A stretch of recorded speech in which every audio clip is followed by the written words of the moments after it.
ایک ماں نے اپنے بیٹے کو آزمانے کے لیے چند ایک مرتبہ ایک ہی بات پوچھی تو تیسری مرتبہ یہ بیٹا غصے میں آ گیا۔ ماں اندر گئی اور ایک کاپی لے کر آئی اور بیٹے کے آگے رکھی اور کہا، تو نے ایک ہی بات ایک ہی وقت میں مجھ سے 100 بار پوچھی تھی اور میں نے ہر بار تجھے تیرا منہ چوم کر جواب دیا تھا۔ یقین نہیں آتا تو یہ کاپی دیکھ لے، میں نے آج کے دن ہی کے لیے سنبھالی ہوئی ہے۔ والدین بالکل معذور بھی ہوں تو اولاد کے لیے سراپا رحمت ہوتے ہیں، ان کو بوجھ نہیں سمجھنا چاہیے۔ فرمانبردار بیٹا جب سارا دن محنت کر کے تھکا ہوا رات کو گھر آتا ہے تو والدین کا چہرہ دیکھ کر اس کی ساری تھکاوٹیں دور ہو جاتی ہے۔ علماء کرام فرماتے ہیں اس جہاں کی سب سے بڑی نعمت والدین ہے اور اگلے جہاں کی سب سے بڑی نعمت حضور علیہ السلام کی شفاعت ہے، لیکن اس نعمت کی قدر عموماً نعمت چھن جانے کے بعد ہوتی ہے۔ پوچھو ان سے جن کے والدین وصال کر گئے۔ دنیا کے سارے رشتے والدین سے ہی وجود میں آتے ہیں۔ باپ ہوگا تو دادا دادی چاچا چاچی پھوپھیاں وغیرہ ان کی اولاد ہوگی، ماں ہوگی تو نانا نانی ماموں خالائیں اور ان کی اولاد سے رشتہ ہوگا۔ تو جس طرح روحانی رشتہ کا منبع مرکز حضور علیہ السلام کی ذات ہے، اسی طرح جسمانی رشتوں کا مصدر اور محور والدین کی ذات ہے۔ یہی وجہ ہے کہ نماز جو خاص اور خاص اللہ کی عبادت ہے، اس میں بھی ربی جعلنی پڑھ کر والدین کے لیے دعا کی جاتی ہے، لیکن یہ دعائیں وہی اولاد کرے گی جو دیندار ہوگی۔ جو والدین کو سروینٹ سمجھنے والے ہیں وہ کیا ان کے لیے دعا و احترام کریں گے؟ کہتے ہیں ماں نے نافرمان بیٹے کو کہا، بدبخت میں نے تمہیں 9 ماہ جس عزیز سے پیٹ میں رکھا ہے، وہ لمحات یا میں جانتی ہوں یا میرا خدا جانتا ہے۔ بیٹے نے مذاق کرتے ہوئے کہا، میں نے بھی جتنی تکلیف وہ 9 ماہ کاٹی ہے ساری زندگی نہیں کاٹی۔ وہاں روشنی کا انتظام، بدبو کا مقام، تنگ و تریک جگہ، چل تم اس سے 9 ماہ کا کرایہ لے لے، استغفر اللہ العظیم۔ اس طرح ایک بدبخت ماں کو مار رہا تھا تو کسی نے سمجھایا کہ بلی کی چیخ بھی آسمان پہ جاتی ہے، یہ تو پھر تیری ماں ہے، کچھ حیا کر۔ اس نے کہا میں اس کو ایسے گلا دبا کے ماروں گا کہ اس کی چیخ نکل ہی نہیں دوں گا۔ یہ کوئی محض لطیفے نہیں بلکہ ہمارے معاشرے میں اس طرح کے بے شمار واقعات حقیقت کا روپ دار چکے ہیں۔ آج کل پڑھی لکھی فیملیوں میں بھی دیکھا گیا ہے کہ والد بیچارہ ساری عمر دفتر کی نوکری کرتا ہے، جب ریٹائر ہو جاتا ہے تو پوتے پوتیوں کو اٹھا کر بازار لے جانا، ان کا دل بہلانا، ٹوکری پکڑ کر سبزی وغیرہ لانا، اس کی ڈیوٹی لگا دی جاتی ہے اور لوگوں کو یہ بتایا جاتا ہے بس فارغ رہتے ہیں، ان کو کہہ دیا ہے کہ بس اب آرام کرو۔ حالانکہ اگر وہ یہ کام کرے تو فبیہا، ورنہ گھر والوں پر ایک بوجھ سمجھا جاتا ہے، گویا نوکر بن کر رہے تو قابل قبول ہے، ورنہ پھر بالکل فضول ہے۔ خدا را ان کو بوجھ نہ سمجھو بلکہ یوں سمجھو کہ تمہیں جو کچھ مل رہا ہے ان کے سفید بالوں کا صدقہ مل رہا ہے۔ حضرت شعیب علیہ السلام جب بوڑھے ہو گئے تو قرآن مجید سورہ قصص کے 3 رکوع میں ہے کہ ان کا بیٹا کوئی نہ تھا،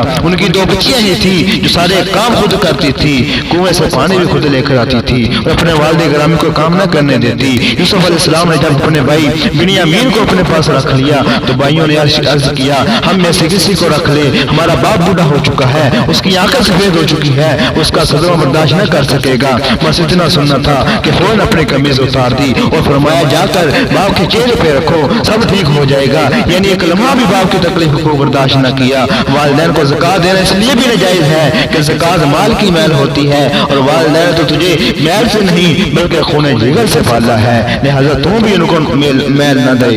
والدین کو یہ مقام اسلام نے دیا ہے۔ دیکھتے نہیں ہو کہ اردو اعظم میں باپ وزیر اعظم بھی ہو، اگر مر جائے تو خود اس کا بیٹا اس کو اپنے ہاتھوں سے آگ لگاتا ہے، اور مسلمان غریب والدین بھی اگر مرتے ہیں تو بیٹا مرنے کے بعد ان کو عزت سے دفن کرتا ہے، ان کی قبر کے بوسے لیتا ہے، صالح ثواب کرتا ہے۔ جو سلام موت کے بعد بھی اولاد کو والدین کا اس قدر وفادار بناتا ہے، کیوں نہ زندگی میں ہی اس سے وفاداری کی جائے۔ قرآن مجید میں ہے کہ موسیٰ علیہ السلام اور خضر علیہ السلام ایک بستی میں گئے، بستی والوں نے خدائی مہمانوں کی ذرا قدر نہ کی، کھانا تک نہ دیا، لیکن حضرت خضر علیہ السلام نے دیکھا کہ ایک دیوار گر رہی تھی تو آپ نے اس کو سیدھا کرنا شروع کر دیا۔ تو موسیٰ علیہ السلام نے فرمایا ایک تو انہوں نے ہمیں کھانا بھی نہیں دیا، دوسرا آپ ان کی اتنی خیر خواہی کر رہے ہیں کہ دیوار کو سیدھا کر رہے ہیں۔ خضر علیہ السلام نے عرض کیا اس لیے کہ 2 یتیم بچوں کا اس دیوار کے نیچے خزانہ ہے، اگر دیوار گر گئی تو لوگ ان کا خزانہ لوٹ لیں گے، پھر یتیم بچے تو دنیا میں بے شمار ہیں، ان بچوں کی اتنی خیر خواہی اس لیے کی ہے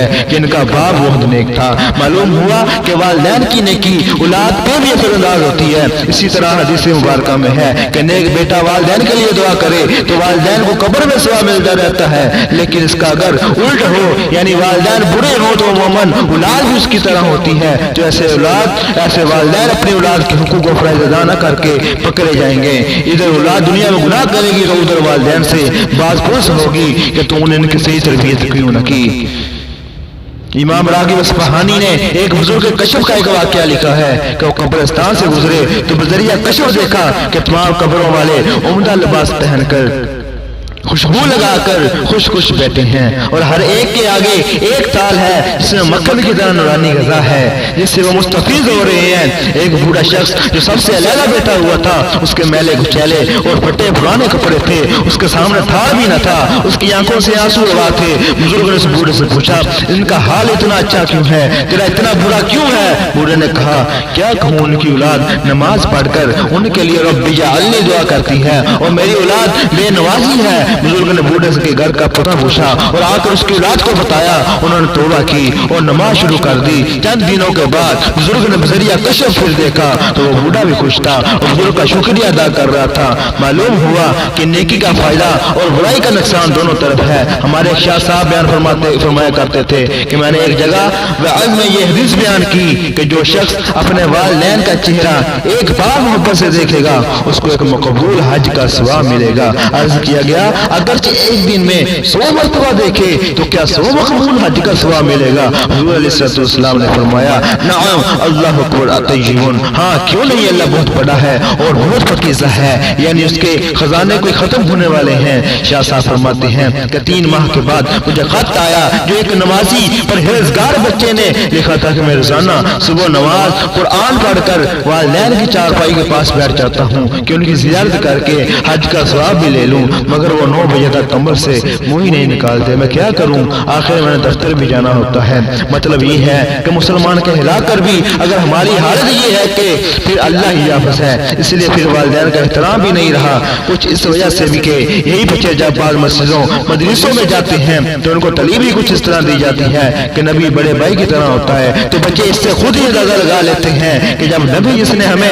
قعر و ظلمت سے نکال کر ہم دوش طرفہ کیا ہے، جو خدا سے ہم کلام ہوتا ہے، اللہ کا دیدار کرتا ہے، جو سمیت عرش کی سیر کرتا ہے، بڑے بھائی کی طرح ہوتا ہے، تو پھر والدین تو ذمہ دار کی طرح ہوتے ہوں گے۔ لہذا اگر نبی کی تعظیم بڑے بھائی کسی کرنی چاہیے تاکہ شرک نہ ہو جائے تو والدین کی پھر اس تناسب سے ذمہ دار کسی کرنی چاہیے کہ کہیں کھڑک نہ ہو جائے۔ یہی وجہ ہے کہ پہلے بچے پڑھ کر ولی بنتے تھے اور اب پڑھا کر بھی گستاخ بنتے ہیں اور مجرم دراصل وہ مذہبی ڈاکو ہیں جو ان کو نبی علیہ السلام کے بارے میں ایسا درس دیتے ہیں۔ والدین اور اساتذہ کی عزت بھی وہی کرے گا جو نبی علیہ السلام کا ادب دل میں رکھتا ہوگا، جو حضور کی تعظیم کو شرک کہے وہ والدین کی عزت خاک کرے گا، کیونکہ والدین کو یہ ساری عزتیں بھی حضور پاک ہی کے قدموں کا صدقہ ملی ہے، ورنہ حضور صلی اللہ علیہ وسلم کی آمد سے پہلے یہی ماں تھی کہ جس کے قدموں میں جنت ہے، جس کو منڈیوں پہ لے جا کر بیچ دیا جاتا، اس کی بولی لگتی تھی کہ قیمت تو 5000 ہے لیکن پیسوں کی ضرورت ہے اس لیے 2000 کی بیچ دوں گا۔ ہمارے آقا علیہ السلام نے آ کر بتایا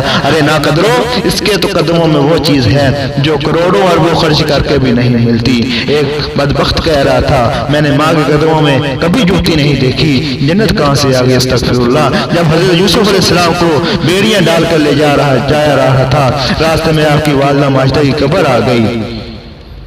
تو آپ یوسف علیہ السلام نے ماں کی قبر دیکھی اور اپنی حالت دیکھی تو رونے لگے۔ ماں کی قبر سے آواز آئی اے میری آنکھوں کی ٹھنڈک